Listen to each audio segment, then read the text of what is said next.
E aí, pessoas do bem, saudações! Essa é uma aula muito especial porque hoje a gente vai conversar sobre um tema extremamente importante para a prova do Enem, que é democracia e liberdade.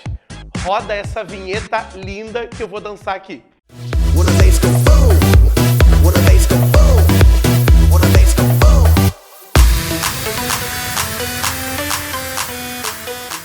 Democracia e liberdade é um assunto indispensável para esses momentos que nós estamos vivendo agora, né? Um momento político, um cenário extremamente complexo e é por isso que isso pode aparecer na tua prova. É muito comum um aluno chegar para mim e me perguntar se votar é fazer democracia.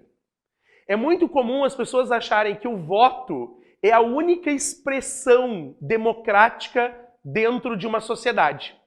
E a gente vai te mostrar ao longo dessa aula que isso não é bem assim. Que democracia é algo que está tão presente, mas tão presente no teu dia a dia, que na hora que tu encontrar uma questão no vestibular, na hora que tu usar essa expressão na redação, tu vai ver o quão especial isso se torna. Já parou para pensar que dentro de casa a gente tem experiências democráticas?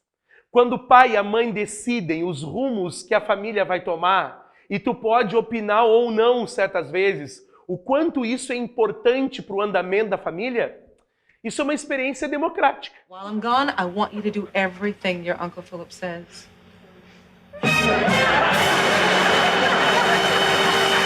Yo, Evan, don't leave me here. Tu já participou de escolha de líderes e vice-líderes no teu colégio? Tu já participou, por exemplo, de um diretório acadêmico? Todo esse processo que existe dentro da escola ou da universidade, isso é uma experiência democrática. E dentro do teu relacionamento afetivo, dentro do teu namoro, tu já tomou alguma decisão coletiva? Tu já combinou, tu já concordou, tu já discordou, tu já debateu as relações? Tu já teve uma coisa tão difícil chamada DR? Pois então, até dentro de um namoro pode-se ter uma experiência democrática. Em vez de se casar comigo, deveria ter se casado com ela. Estou lamentando não ter feito isso. Tu já percebeu, mano velho, que todos esses exemplos que eu acabei de citar, eles têm alguma coisa em comum? Em todos eles existe a palavra participação. Já observou que para que as coisas elas possam acontecer, para que elas possam fluir, é necessário que as pessoas se envolvam, que elas participem? Essa é a principal característica de um processo democrático.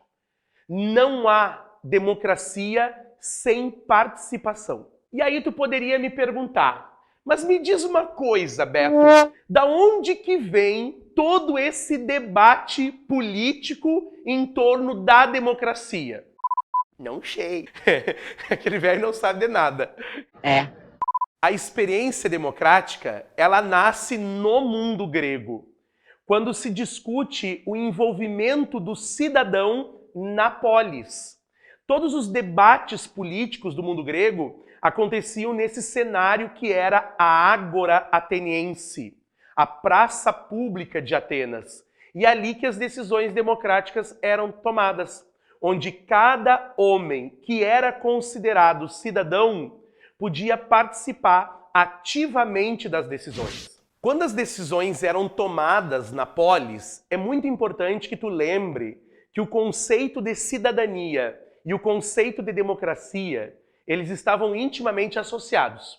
Lembra que para poder participar da polis grega, para poder tomar as decisões dentro da ágora, só podia participar o indivíduo que era cidadão. Mulheres, crianças, escravos, estrangeiros não eram considerados cidadãos. Então eles não tomavam as decisões relativas à vida da polis. Será que esse conceito de democracia grega se aplica à democracia nos dias atuais? O interessante é que, seja na Grécia ou seja nos dias de hoje, a democracia ela obrigatoriamente depende de 3 aspectos que são essenciais. Todo processo democrático depende da participação do povo. E essa participação ela não precisa ser diretamente ou exclusivamente no voto.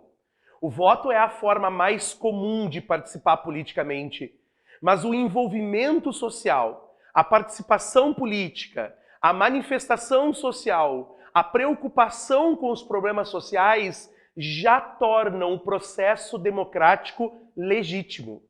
Para que exista democracia, é preciso a participação política. A segunda característica essencial para a democracia é o chamado Estado de Direito. E o que significa isso? Dentro de uma estrutura democrática, nós precisamos de um Estado amparado por uma lei. A lei, ela é essencial para a democracia. Ela não só legitima o processo, como ela legaliza o processo. Nós precisamos que a lei seja o amparo da democracia e que na lei esteja previsto o envolvimento social, a participação política. Então, o Estado de Direito, ele é fundamental para que cada decisão tomada na democracia esteja respaldada na lei. E por fim, uma democracia não pode e ela não deve permitir a censura. Dentro de uma democracia, qualquer forma de censura, ela não é bem-vinda.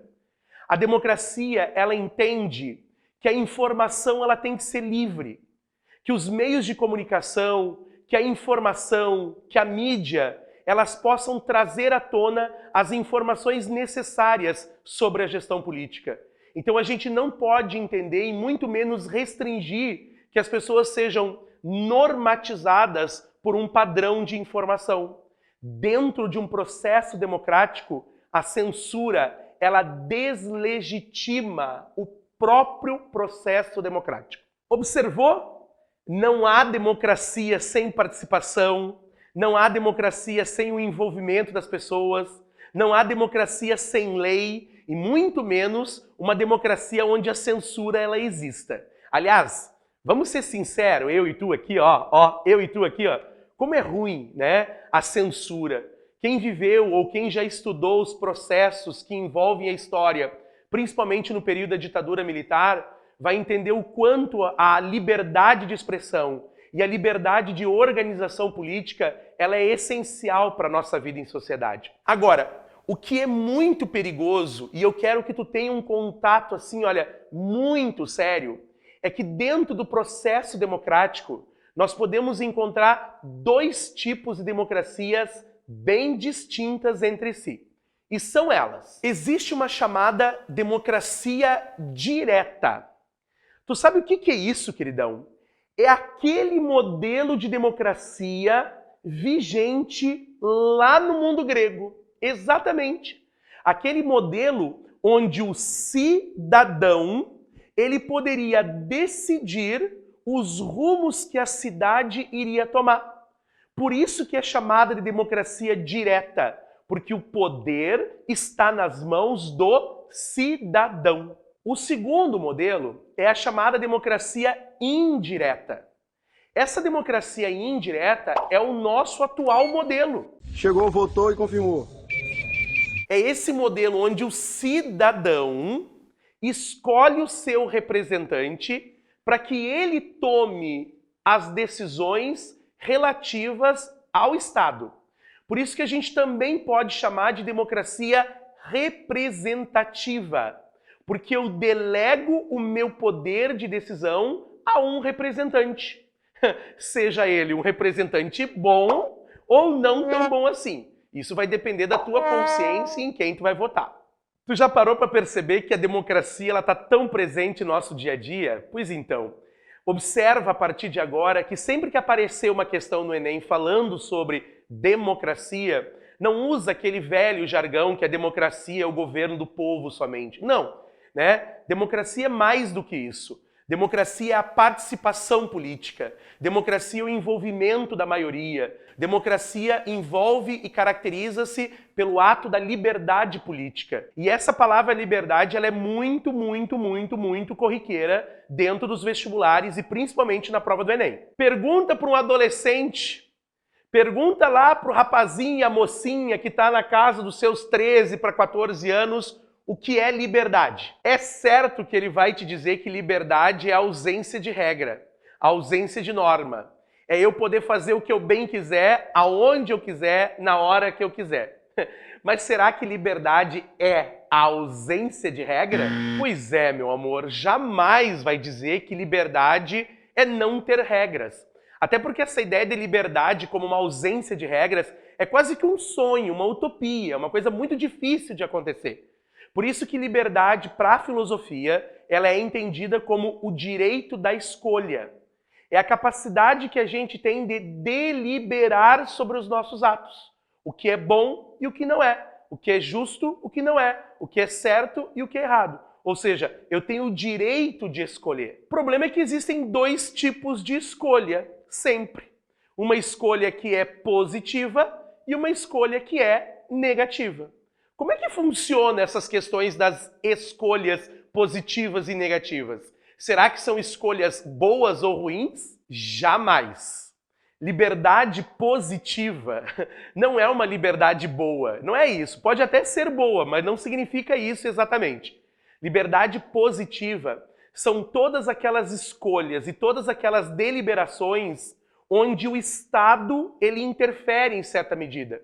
São escolhas que a gente faz e que às vezes passam pelo controle do Estado. Por exemplo, eu quero viajar para fora do país. Eu quero fazer uma viagem. Eu preciso que o Estado regularize a minha entrada e a minha saída. É por isso que eu tenho um passaporte. Isso é uma liberdade positiva. Já uma liberdade negativa não tem esse mesmo sentido. Porque a liberdade negativa ela se dá no exercício do direito individual. São elementos, são coisas que a gente vai escolher ao longo da vida da gente e que o Estado não vai interferir. As minhas escolhas religiosas, por exemplo, o Estado não tem o direito de interferir. Nós vivemos num Estado laico. E por estarmos no Estado laico, a minha profissão de fé, o que eu acredito ou deixo de acreditar, é um problema meu. O fato de eu querer ser vegetariano, por exemplo. Mentira! Né? Mentira, não vou ser vegetariano, não. Mas necessariamente é um direito que eu tenho, a escolha que eu tenho de poder comer o que eu quero ou o que eu não quero. E o Estado não tem esse poder de interferir. Então, liberdade negativa se dá sem a interferência do Estado. Tu viu só que coisa linda todos esses conceitos que a gente trabalhou? Hoje a gente trabalhou duas palavras que são muito importantes. Democracia e liberdade. São dois conceitos que vão aparecer numa questão objetiva e que tu pode inclusive usar na tua redação. Aliás, valoriza a filosofia e a citação na tua redação. A Dani vai amar isso, ela vai gostar, ela vai ficar muito feliz de perceber que tu tá conseguindo fazer essas conexões e o teu texto está se tornando cada vez mais rico, tá bom? Então eu deixo aqui o meu super beijo e a certeza de que a nossa próxima aula ainda vai ser mais linda do que essa, tá bom? Um beijo e até a próxima. Tá tranquilo? Tá favorável? Pois então, queridão, agora faz o seguinte, ó. Curte aqui e te inscreve no canal. E compartilha todas essas informações com os teus amigos, coloca nas tuas redes sociais, porque em breve nós estaremos no topo do Enem.